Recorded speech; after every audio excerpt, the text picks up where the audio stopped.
Welcome to the Motherhood Alliance podcast, the podcast dedicated to empowering moms and families on their health and wellness journey. I'm Brittany Suttner. And I'm Andrea Rankus. Together, we're here to explore holistic approaches that go beyond conventional medicine.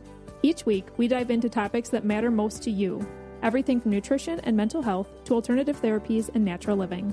We'll bring you the expert interviews, insightful discussions, and practical tips to make motherhood a little easier and help your family thrive. Please keep in mind that this podcast is for informational and educational purposes only and is not intended to replace the advice, diagnosis, or treatment plans you have with your personal healthcare team. Please have a conversation with your trusted healthcare provider prior to making any changes or implementing any strategies or advice you learn from this podcast. Whether you're a new mom navigating the early stages of parenthood or a seasoned pro looking for new ways to support your family's well-being, you're in the right place. Here at the Motherhood Alliance podcast, we challenge the status quo, ask the tough questions, and offer a supportive community for moms who want to make an informed, holistic choice. Thank you for joining us on this journey. Let's get started. Hi, we are Britt and Andrea from motherhoodalliance.com, and we're excited to welcome you to a 4-episode series with Tina Hollenbeck, the founder of the Homeschool Loft. Through the Homeschool Loft, Tina provides support and encouragement for current and prospective home educating parents through free one-on-one consultations, workshops, homeschooler gatherings, a bi-monthly podcast, and a very extensive community calendar, which lists a plethora of activities available to homeschool families. Tina is a former public school teacher and a veteran homeschooling mom. She is also the curator of the Homeschool Resource Roadmap, which is the most comprehensive curriculum database in existence. She's the author of 8 Great Smarts for Homeschoolers and an occasional speaker at major homeschool conferences. Her work is all about helping families feel confident, informed, and supported in their homeschooling journey. So whether you're considering homeschooling, are knee-deep in it, or are simply curious, we're excited to share options and opportunities that exist for families all over Wisconsin. Let's jump into today's episode. Hi, everyone. Welcome back. We have Tina here with episode 3. Welcome back, Tina. Thank you. Our first 2 episodes have been jam-packed. Like, if you didn't think that there was that much to talk about with homeschooling, you were wrong, because we have filled these episodes, and Tina has had like stats and facts, and she's so knowledgeable in this area. In our first episode, we really kind of did an awesome overview on homeschooling and the different options for schooling. She really helped us understand the different options, the pros and cons of each one. We also talked a little bit about common FAQs or fears that parents have when they're even thinking about homeschooling. And then in episode 2, we really broke down the curriculum analysis paralysis, because there are a million curriculums out there, and where do you even start when you want to start this journey? And so thank you, Tina, for sharing your knowledge with those. My pleasure. But I think another big hang up parents have when they're thinking about this is how, especially if it's a working parent. Oh, yeah. Can I do this if I'm working? And then how do we balance this with all the other tasks of life? Mm-hmm. What would you say to someone who's worried about that? Which one? Well, maybe let's just start with the working one, because that is such a big one where people have a passion on their heart to serve people, whether it's through their own business or they work for a company, but they work from home. Yeah. How can you actually balance work and homeschooling? Mm-hmm. It is possible. I know a lot of 2-income working families, and as I mentioned before, single parents who are still homeschooling. It takes some creativity, and it takes just kind of working through and thinking through your actual situation, because homeschooling is a commitment, and it does take time and effort, and you can't just plunk your child on a computer all day long. You have to be involved. You have to get them out and about, because we don't want that stereotype of they're not socialized kind of thing. But I know a lot of families who do it. There's a bunch of different ways to do it. Sometimes there are, and we'll kind of stereotype here. Most of the lead educators in a homeschool family is going to be mom. Not all the time. Sometimes dad is the lead educator, and I've known a couple of those families, and those homeschooling dads, if you're listening, you're the primary educator. It's amazing, because you're kind of in the minority. You go to a homeschool meetup and you're the only guy, right? So I want to give those guys a special credit, but a lot of times it's the mom, right? So I know working homeschool moms who they work from home, and they are able to talk to their bosses and say, look, if I start at 5 a.m. with my tasks, because they're not, let's say, customer facing kind of thing, right? Yeah. And can I work from 5 to 10, and then I'll do stuff with my kids, and then I can come back in the afternoon when they're doing their own thing or whatever. There are a lot of employers that are willing to do that. I think since COVID, employers had to get creative at that time, because kids were all home. And so if you wanted to keep an employee, you had to work with them. And I think if you would come to your boss and say, can we do something like that? A lot of bosses are willing to work with you on that. Another way that I know homeschool parents do this is, let's say mom has to work outside the home and it's not an at-home job. Parents try to coordinate their schedules so that one of the parents is always home. And maybe the academics happens mostly with mom because mom feels more comfortable with that, but they save math for dad or whatever it might be. But the parents will work together to coordinate their schedules so that somebody's always there. Involving grandparents, involving other siblings, your siblings, so aunts and uncles, friends. We mentioned one of the prior episodes, it's not legal to ask somebody else to homeschool your children if they're already homeschooling their kids. I should circle back to that because I'm not homeschooling my kids anymore because they're graduated and I've got my grandson, but he's not 6, so he doesn't fall under the homeschool law. If somebody were to ask me, I would not do this for free. If somebody were to ask me, could you homeschool my children or my child? I legally can do that. You can legally designate somebody else to do that for you. Obviously, you need to pay them because that's a service provider that they are doing for your child. It doesn't matter if it's 1 child or 10. If somebody's willing to do that for one family unit, it is legal as long as they're not homeschooling their own children. So another example of that would be if, let's just say I'm homeschooling, but there's a couple subjects like, hey, grandma, my mom, or whatever. Can you be in charge? You're going to have the kids on Mondays and Tuesdays because I'm working. Yeah. Could you do math and XYZ with the kids and you're kind of in charge of that part of their curriculum? Absolutely. And if you're on the same page with grandma and that's all good and you trust what she's going to do and all that, because you're still, as the parent who signs the form, the homeschool form, you're still accountable to that. But there are a lot of family relationships that absolutely. And those kinds of things are a really cool bonding experience between grandchildren and grandparents. Even if it's quote unquote just extra stuff, right? I can't even sew a seam, for example, but my mother-in-law is an amazing seamstress. So she taught my girls quite a lot. And when they were 6 and 7, we took the Laura Ingalls tour across Wisconsin and into Minnesota and South Dakota. My mother-in-law made them Laura Ingalls dresses.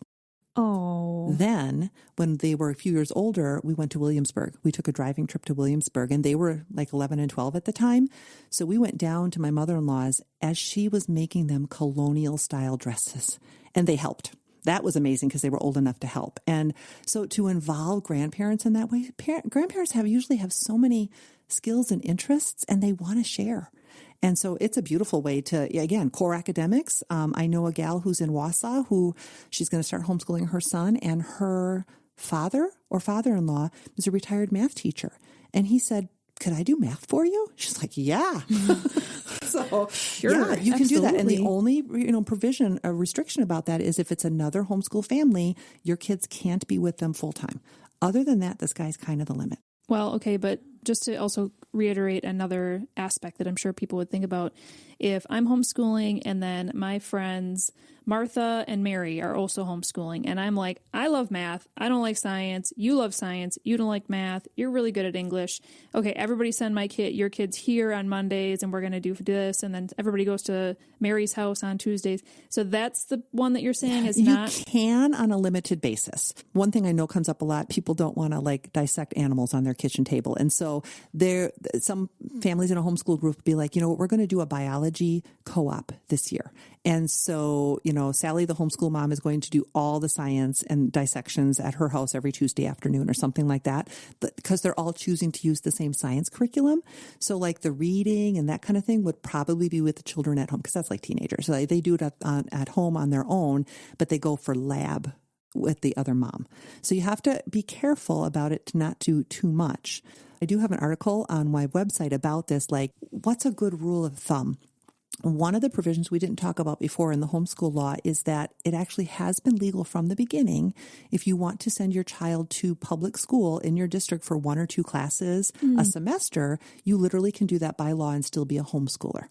So what I like to say, this is not an official part of the law, but that amounts to, if it's 2 classes, let's say it's 2 hours a day, 8 hours a week, that your child's going to be legitimately homeschooling still, because that's part of the homeschool law. It's in the law, but over at the local public school, taught by non-parent teachers in the presence of unrelated children, right? So I recommend using that as a rule of thumb. If you want to have somebody else teach science or math or whatever in a co-op setting or just a family setting kind of thing, if 8 hours a week is okay legally using a public school, use that as a rule of thumb. And if you're going to outsource some of your stuff to another homeschooling friend and share some of that, don't do more than 8 hours a week. Max. And I really don't know anybody who does even close to that, right? It might be, this is going to be our 2 hours because, I'm working on Tuesday, Thursday. So can you include them in, whatever it might be? But again, that's not the legal language, but I think it's a fair way to extrapolate what the law literally does say to make us feel comfortable. Like we're not outsourcing too much. Yeah. Okay. Again, it comes down to integrity. Exactly. Yeah. Yeah. If you're trying to just pawn off everything on other people all day long, then you might want to rethink homeschooling. Well, and then, going back to the working thing, just the brief example that you gave, and everybody would look different, but if somebody was getting up early to do some work at home before the kids rise, and then they're doing their homeschooling during the day, and then they jump back on their computer or work in the afternoon, how can a parent not get burnt out? That's a really good question. I think this is like mom in general. We can very easily get burned out, whether we are navigating our kids' school schedules and all of that, or we're homeschooling and everything else.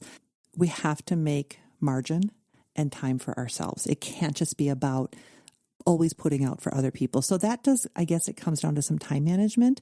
With the homeschool piece, one of the ways to help with that would be to, as a child's able, help them to become self-directed with their studies. When you have a little child who's 5 or 6 years old and they're not reading yet, obviously they need your help for a lot of things. But homeschool lessons only take maybe an hour a day in that case, and broken up into 10 or 15-minute increments. So it doesn't take all that much longer to do that. But when you've got a child who can read, it's a really good skill for them to not have to have mom sitting with them all the time.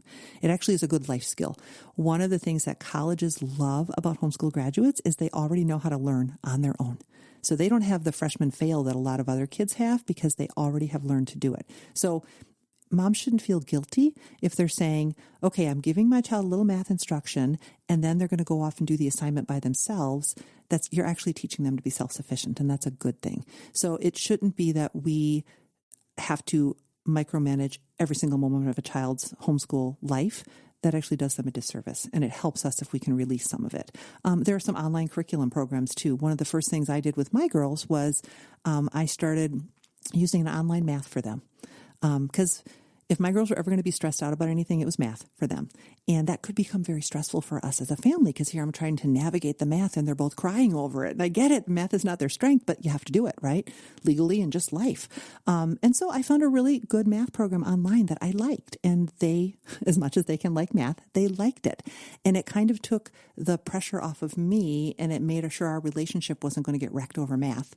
But yet they were still learning it. And I wasn't just, abdicating my responsibility for math. And there's ways you can do that with any subject if there's a particular thing that you do need to do that for. Mm-hmm. And I suppose if somebody's starting to really feel burned out, then it's really just looking at, which one is your priority, right? Yeah, and then and how can you lessen one of them if that's an option? Right. I guess on that line, because you also have housework and dinner to make. Mm-hmm. I mean, dinner alone is like a stressor for most parents because that happens every day. These kids want to eat every single day. They want to eat every day. Yes. And if they're homeschoolers in their home, they want breakfast and second breakfast and then lunch and they're a bunch of snack. hobbits. And yes, they are.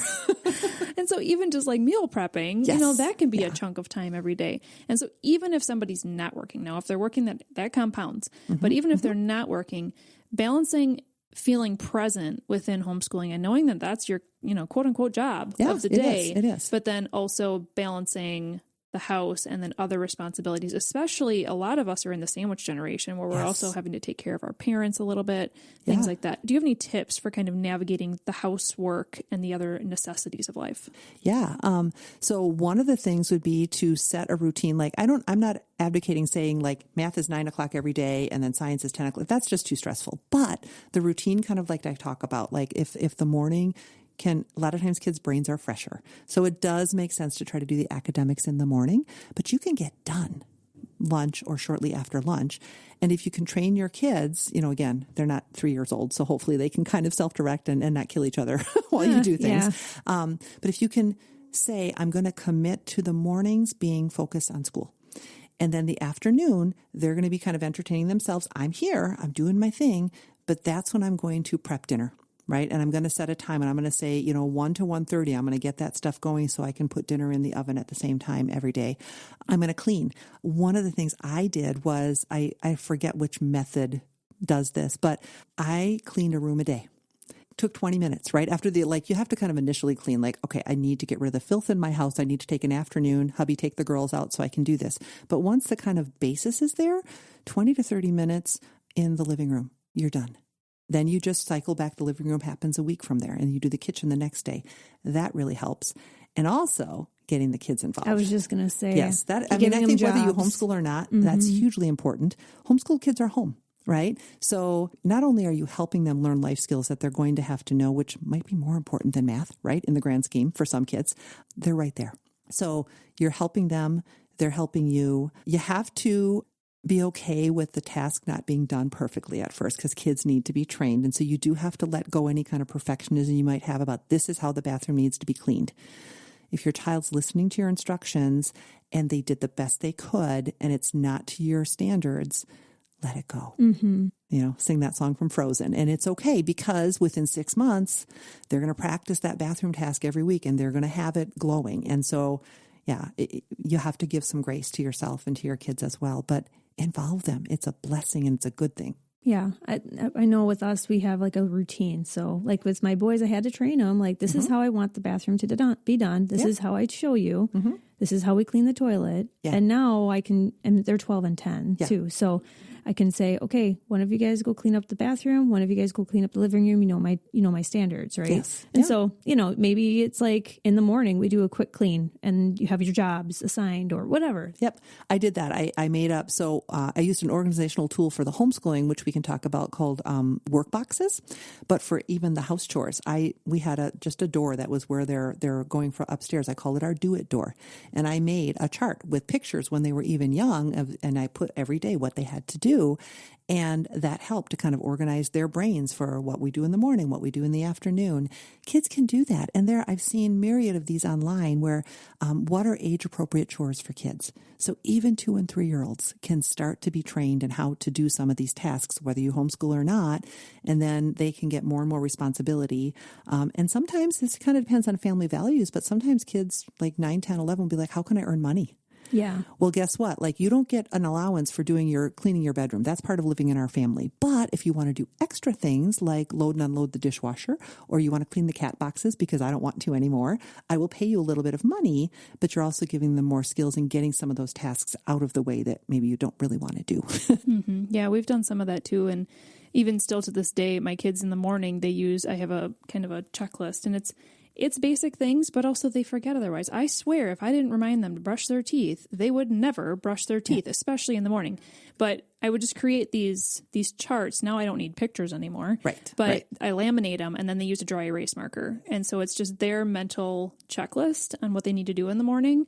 And I love that because it's not a battle between mom and kid. Yeah, and now you're not yelling. Yes, it is. The list is the boss. Is your list done? Yeah. Yep, because then we're ready to start our day. Yeah. And then another easy one is packing list. So we are blessed that our parents live an hour and a half away. My in-laws have a cabin that's a little over an hour away. So we do frequently leave on weekends. Packing is constantly happening. And so I do have packing lists where they're just laminated. They get a dry erase marker. When they were little, I would fill it out. I have a box on there. So it'd be shirts. And I did have pictures on there, like a t-shirt with a picture. And I'd write 3 in there. And so they could go pack their own suitcases. Right. And now, now they're old enough where I'm we're going to be gone for 3 nights. It's going to be freezing outside, and they can pack appropriately. And if they forget things, there's natural consequences. That's right. And it's not maybe folded the way you would fold it, but who cares? Yeah. It's their clothes. So, yeah. Well, one other thing I do want to talk about with homeschooling that I think a lot of parents think about is having time for themselves. Yeah. Because let's just use a stereotypical family, and I know this isn't always the way that it works, but let's say the dad is going to work. He's gone from 8 a.m. until 5 or 6 p.m. He gets home. He can lay on the floor and play with the kids, play a game, maybe veg out a little bit. Kind of gets a break, a mental break from work. I feel like as a mom, oftentimes, once you are a kid, your job is now 24/7, especially when they're little and they're awake at night and you're just literally, I don't get a break unless I request a babysitter or a date night or something like that. Yeah. When you're homeschooling your kids, they are now home all the time. I'm sure they love each other, but they're fighting all the time. Your sanity can start to go out the window. Yeah. So how do you maintain that? So a few things that I did was, even after my kids gave up nap, we had an afternoon rest time. And, different people have different values about this. And my kids are 23 and 24, mind you. So it was DVDs. We had a movie every afternoon. And the rules were you sit on one piece of furniture separate from each other. You can bring a book, you can bring some toys, but you need to be quiet. And because I'm an introvert by nature, and I said, I need to rest my ears. And these other little kids I was babysitting were sleeping too. So that helped, right? And they got to choose and they got to pick a movie. And it was always things that I vetted. So you can still do this with streaming services, right? But it was things that I vetted that I knew anyone were safe. It's an hour and a half, but it made a world of difference. And I was just around the corner. So if something happened, I was right there. But I could hear and I knew, and most of the time they were pretty good about it. And I think they appreciated having the downtime as well. Then my husband, and I think, if you're a dad listening or if you're a wife, get your husband to listen to this part. One of the main ways that the non-homeschooling parent, usually the husband, can support is to volunteer that time where the mom can go away. So my husband did nighttime routine with my kids every day. When they were little, it was obviously, helping them brush the teeth and the bath and all this other stuff. I did bath and then he did everything else. Reading the bedtime stories, all of that. And even when they got older, he loves books. And so it was still, we're doing a nighttime read aloud. They could read, doesn't matter. He was reading stuff to them that was above their reading level and it gave them relational time. And then I just had downtime. I could just go be quiet after dinner and veg out. That made me a much better wife once the kids were in bed, by the way, too. So dads, that's actually a good thing. You're letting your wife calm down so she can actually be a wife as well. And then the other thing that he did, most Saturday mornings, he would take them on daddy-daughter dates and he would leave the house every Saturday morning. It was such a gift that I had 4 hours or whatever to myself. And so if there's different ways that the husband can do that, and even just like I said, I arranged afternoon rest time. He wasn't home, but that was a rule that we set for my kids. Just those little snippets of time, and then join homeschool groups and find ways to do some of the mom activities. Most of the groups will have, this is mom's night out, this is that. Make other homeschooling friends, and you can shift childcare and those kinds of things so that if you're going nuts, yes, you can drop your kids off at the friend's house for the afternoon so you can just have time for yourself too. That's very helpful. And, it doesn't just have to be dad. It could be if you have grandparents around, they can, hey, every Monday afternoon, can you, it's not asking much, can you, or every other Monday afternoon, just something I can plan on. And then, even just as much as I know there is education in grocery shopping, things like that, sometimes just going to Costco by yourself, even though you spend way too much money and you cry a little bit inside, it's just nice to be able to go and walk around somewhere. Yeah. Isn't that funny that that's like a relief time? But it is grocery shopping. Okay. Or meeting up with a friend and going for a walk. That's really what we all need. Yeah. Yeah. And again, most grandparents love those opportunities. So, if you've got that kind of a relationship, take advantage of them in the best way. Okay, to finish out this episode, I do want to talk about a couple of the resources that you have. You do your own podcast. I do. Yeah, you guys were on it. So that was a great episode. So it's called the Loftcast 2.0, and you can find it on our website, homeschoolloft.com. There's a tab that says podcast. It's on really any platform. So if you just search for Loftcast, you will find it. But we link to one of the platforms. I think it's Spotify. I'm not sure which one that we link to there. So you can always listen to our episodes. We do 2 episodes a month, and we drop on the 1st and the 15th of every month. We've been doing it since 2021, so we've got quite a few episodes at this point. And my co-host Christy and I just talk all things homeschooling, and we have a lot of guests on as well. And Christy is a veteran homeschooler as well. She has 3 kids. She homeschooled all the way through, and her oldest is 30, so she's been doing it even longer than I have. And she's a delight.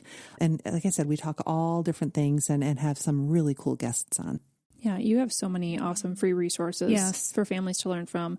And really what I also love is in the last episode, we talked briefly about your one-on-one consult that you'll offer for people. But because you've put together this homeschooling curriculum roadmap and you have this podcast, I mean, honestly, families even outside of Northeast Wisconsin or even outside of Wisconsin, you're a great resource for them. Yeah, I hope to be. That's the goal. So yeah.